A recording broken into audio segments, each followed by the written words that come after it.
पाहणार आहोत राज्यातल्या पावसासंदर्भातल्या बातम्या। कोकणात मोसमी पाऊस पुन्हा सक्रिय। 27 जुलैपर्यंत कोकणात मुसळधार पावसाचा इशारा। कोकणात ऑरेंज अलर्ट। मुसळधार पावसामुळे वेंगुर्ले सावंतवाडी तालुक्यांचा संपर्क तुटला। होडावडा पुलावर पाणी साचलं। तळवडे होडावडे गावातील शेतांमध्ये पाणी शिरल्यानं शेतीचं नुकसान। अकोला जिल्ह्यातील बाळापूर तालुक्यातील पारस परिसरात ढगफुटी सदृश पाऊस। रात्री 3 ते सकाळी 7 वाजेपर्यंत सलग पाऊस। लोकांची शेती आणि संसारोपयोगी साहित्य गेलं वाहून।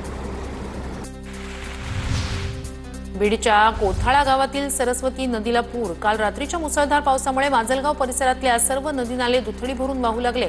जनजीवन विस्कळीत। परभणी शहरासह जिल्ह्याभरात पडत असलेल्या जोरदार पावसामुळे कसुरा नदीला पूर। पाथरी सेलू रस्ता वाहतुकीसाठी बंद। रस्ता बंद झाल्यानं अनेक गावांचा संपर्क तुटला। जालन्याच्या मंठा तालुक्यातल्या तळणी परिसरात मुसळधार पाऊस। पिकं गेली पाण्याखाली। नदी नाल्यांनाही पूर। बुलढाण्याच्या लोणार तालुक्यात मुसळधार पाऊस। घरात पाणी शिरल्यानं साहित्याचं नुकसान।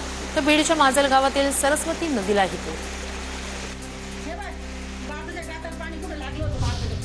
वाशिमच्या पैनगंगा नदीला पूर आल्यानं नदीकाठच्या अनेक भागांमध्ये शेतात घरात शिरलं पाणी। रिसोडच्या शेलूखडसे बाकत भागात पूरस्थिती। कोल्हापुरात पावसाचा जोर ओसरल्यानं राधानगरी धरणाचे सर्व्हिस गेट बंद करण्यात आले। गेट बंद झाल्यामुळे पाण्याचा विसर्ग थांबला। सध्या राधानगरी धरण क्षेत्र 92% भरलं।